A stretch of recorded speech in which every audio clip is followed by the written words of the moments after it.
Pourquoi? C'est qui? Mais comment ça? C'est quoi? C'est juste drôle. Et comment ça? Mais comment ça? C'est qui? C'est quoi? Bonjour, je m'appelle William Caron. Je suis en 6e année A dans l'école Carrefour de la jeunesse. Et ma question c'est, comment se forment les bois des orignales? Merci, William, pour ta question. Pour y répondre, j'ai demandé à Jean-Pierre Tremblay, qui est professeur titulaire au département de biologie à l'Université Laval de Québec.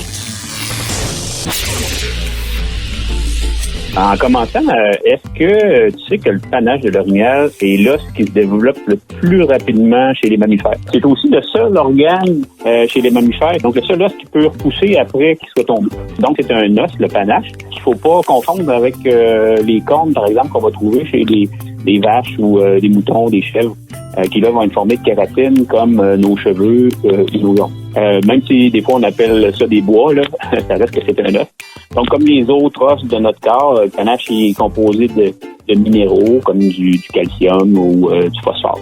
Donc, c'est des minéraux qui vont former l'os. Au printemps, là pour ce qui est de sa formation, donc notre orignal qui a passé l'hiver sans panache, au printemps, quand les journées vont commencer à allonger, là, c'est une indication que il va y avoir de plus en plus de ressources qui vont être disponibles dans l'environnement. Donc, il va avoir un effet sur les hormones de notre orignal. Puis là, il y a des petites cellules qui vont s'activer sur des bosses qu'on voit sur son crâne, qu'on appelle les mérins. C'est la base du panache.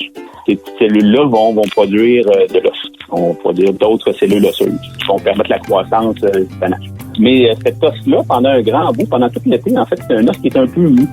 Il est pas très dur, puis il est comme entouré d'une peau poilue, là, qu'on appelle les velours.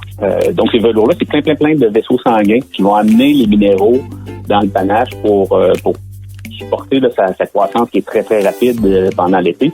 On va passer à pas de panache du tout, à un panache qui va peser plusieurs dizaines de kilogrammes quand on va être rendu à l'automne. Ce panache-là, notre orignal va l'utiliser pendant la reproduction. Là, quand on arrive à l'automne, le niveau de testostérone, là, qui est l'hormone principale des mâles, le niveau élevé de testostérone-là, qu'est-ce que ça va faire? Ça va faire durcir le panache. L'approvisionnement en sang va arrêter, puis les velours là, vont tomber. C'est là que les orignaux vont se mettre à frotter leur panache sur les arbres pour bien le polir, enlever tous les velours, bien le polir et bien paraître, parce que là, on est en pleine période de reproduction.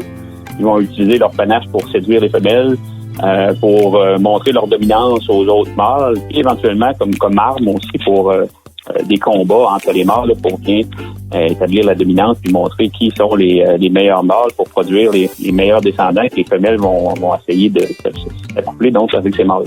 Là, une fois que la saison de reproduction finie, le panache ne sert pas à grand-chose.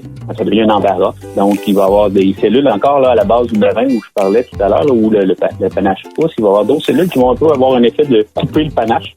Et c'est à ce moment-là que le panache va tomber parce que pendant l'hiver, ça deviendrait vraiment un embarras. Puis si près de chez toi, il y a en forêt, il y a des endroits où il y a des orignaux en mois de décembre, c'est à peu près là qu'ils perdent leur panache en décembre. On peut trouver des panaches au sol. Il faut faire vite parce que c'est une très bonne source de minéraux. Il y a d'autres animaux qui vont l'utiliser pour aller chercher ces minéraux-là, comme les écureuils, les petits mammifères, les porc-épics, par exemple. C'est comme ça que se forme le panache, en fait. C'est à ça qu'il fait. Merci!